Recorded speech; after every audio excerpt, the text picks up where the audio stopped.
Sup everyone, Wavy here. Today got this one right here. The next Activision Blizzard Scandal is already here. Let's react it. Not even 1 week after the massive Overwatch 2 scandal, where we all learned that not only the PvE that we were promised with the hero talent trees and the skill trees was canceled, without them telling us, knowing for months and months and months after Overwatch 2's launch that it wasn't going to be coming, Activision Blizzard has found themselves in another kind of cash grab, choke out the community scandal, where they are actively shutting down modded Call of Duty projects that allow for players to safely There was like another disastrous dev talk that was insane. play the original Call of Duties that we all loved so much from the golden era of gaming. They are actively sending out cease and desist to all of these mod makers whilst their servers are not safe enough for you to be able to go play, because you could have your IP stolen, malware put onto your computer, your original account swiped, and the list goes on and on and on. So while Activision is so busy This is a huge problem with COD as well. choking out and squeezing the lives out of all of their communities by repeatedly making second iterations of games that actually end up having less, like Overwatch 2 and like Warzone 2, which for the first 7 to 8 months had to be completely rebalanced to be more like the original in order for people to actually enjoy the game, like snipers not being able to one-shot, the plating mechanics, etc., etc. While other major game studios like Roblox and Fortnite with Epic Games are actually empowering their community to create on their platform, Activision does nothing but choke and steal the life out of every single one of their titles for any passion project made by somebody who actually loves their product so that they can make more money. Yep. So let's take a look at what's actually going on. I've been there since day one, since StarCraft Bull, I've supported this company, but not now. Modern Warzone account summarizes the best, where they say Activision is on a cease and desist rampage against community-made Call of Duty projects, and it's probably not over yet. X Labs is the only safe way to play older Call of Duty titles online, such as MW2, Ghost, Advanced Warfare, and Black Ops 3, without putting yourself at risk. And now let's listen to what they have to say. And you may ask yourself, why does this matter? They are using the intellectual property of Activision Blizzard. Why That's a fair point. This is totally legally within Activision's rights. The problem is that these old Call of Duty games, such as Black Ops 2, Black Ops 3, we're not going to try to talk about... Yeah, especially the PC ports, they're discussing you can't play MW3 normally nowadays, like, and they still charge you the normal price, like, that's ridiculous. I paid for that and I can't even play the multiplayer. Like, not properly, I guess. Plutonium, hopefully Plutonium stays safe. Plutonium is next on the chopping block if they go for somebody. But all of these old games that they're all gonna go down. Duty fans still love to go play. If you try to play them on console, you are putting yourself at an innate risk because their server security is non-existent. They've actually gone back and tried to fix it in some of their previous titles, but the hackers that inhabit those servers have figured out ways to circumvent the new fixes.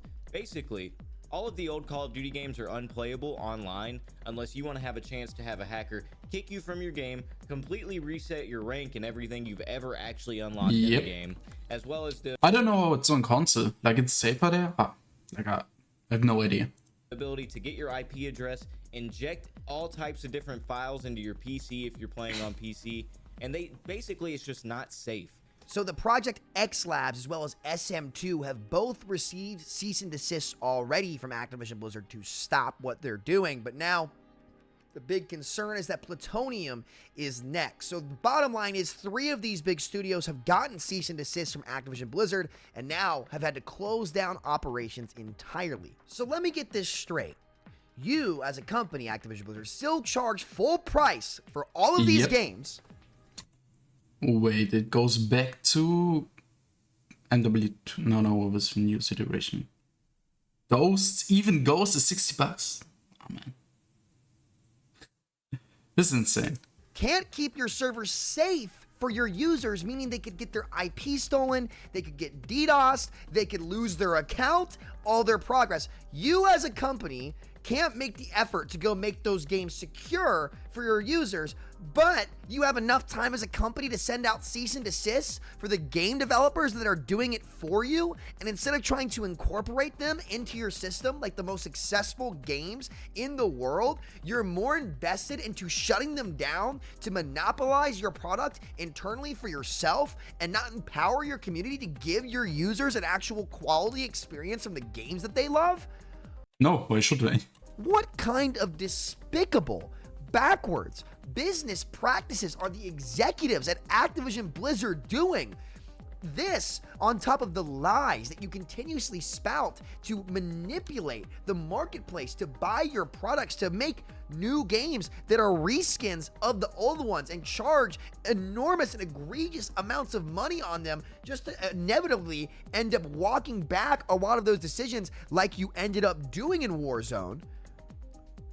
What is going through your head? And the answer is they just don't care about their community. They don't care about building great games. The only thing that they see is dollar signs, and they don't care about whether or not their community is actually happy and thriving. Yeah, because the casuals give them enough money. Like, no one plays the older iterations, like only a few do, like the hardcore veterans, but the new masters, it's just the primarily money source, I guess. And why should you keep up all the other games if that's like 99% of your income? Like, that doesn't make any sense. And this, from a business perspective, but morally, yeah, that's something different, I guess. My opinion, solidifies them as the single worst, most manipulative, evil company in the history. And it's only good for short term, what they're doing right now. Of gaming. My guess is the reason why they're actually trying to do this is to just force people onto Modern Warfare 2, their new $70 Call of Duty that I made the mistake of pre-ordering, because it is just a downgrade from what MW... I nearly bought it, but at the end it successfully was denied, I guess. 2019 was, which I think was the last good Call of Duty to come out, but now we're getting into a more subjective territory. But the reason why all of these titles are being shut down is because they are trying to force them onto the new product just so they can milk more and more money out of the community. But what's so ironic about that is if you look at what the most successful games are doing in terms of Roblox and Fortnite and even Minecraft, yeah, they promote that stuff. They promote those modders. These companies have found a way to actually enable their modding communities to make full-time livings out of modding their game and delivering on experiences that an individual studio cannot do. And if you look at the most successful games of all time, that's what they've been able to do. They allow modders and individual developers to come in and expand upon the foundation they built that attracted tens, maybe even hundreds of millions of players in the case of a game like Roblox and Minecraft and even Fortnite, to enjoy an experience that just goes beyond what the original studio was able to deliver, because those studios have figured out how to empower their community and build off their amazing products in ways that they were never able to do, whilst rewarding these developers in a win-win-win scenario where the players get more content, developers can make a living off of their game, and the original studio not only makes more money but has a higher quality product because of that. But Activision Blizzard are so greedy that they can't even allow the people who made their original games that are still full price, playable, and safe to even launch and play multiplayer. They can't even let those people succeed. But don't worry, guys, the new Battle Pass in Modern Warfare 2 and Warzone, the new COD that we're selling every year, that I'm pretty sure there was a promise that Modern Warfare 2 was going to last a couple years. Maybe that was a leak. What? If you could let me know down in the comments, I would very much so appreciate that, to make sure that I'm staying accurate and honest with you all. But this just goes to show you how despicable this company is. And this really leaves us with only one solution as consumers, and that's to stop buying their product. Listen, I'm all for capitalism. I think capitalism makes the industry more competitive and allows for more titles to come out that don't screw over the player. But what Activision is doing is not capitalism, because they're not supplying a new and better product. They're actually downsizing the product, marketing it as a new one. Oh, where would they have done that? Oh, Overwatch 2. And then failing to deliver on their promises to make the game's quality. Like, for example, my biggest gripe with Warzone, why would you ever take Rebirth Island out? That was the best BR experience I've ever played, and yet I can't play that map anywhere less than 2 years after it's come out because they force new maps and new products on everybody constantly instead of taking what's originally built and allowing their community to expand on it. This is why they're the most evil company in modern day gaming, and to be frank with you, they shouldn't be allowed to exist in the way that they are now, because the consumer should start to boycott and look for other options that actually enable and empower their community rather than just continue to strangle and chokehold them for money. So that's my Activision Blizzard rant. This is the new Activision Blizzard Scandal coming out this week, where again, it just shows their true nature. They don't care about you. They never will. They see you for your dollar signs. They don't see you as gamers who love the games that they used to put out, or even sometimes are still putting out now. It is what it is, I They guess. just want to enjoy the games for what they are and be a competitive player. So thank you so much for watching. Be sure to click on screen to check out my aim assist rant, where I talk about my opinions on crossplay and whether or not it actually ended up working. So thank you so much for watching. I will see you guys next week. Nice. Go subscribe to him. But anyway, I'm not surprised at all that this happened. Like, there's something which will like occasionally happen on and off again. Like, it will happen every month, a new scandal with Activision Blizzard. It's pretty much guaranteed, but yeah, I guess that's it. Really appreciate your support, I guess. And I guess that's it. See you next time. Wafer.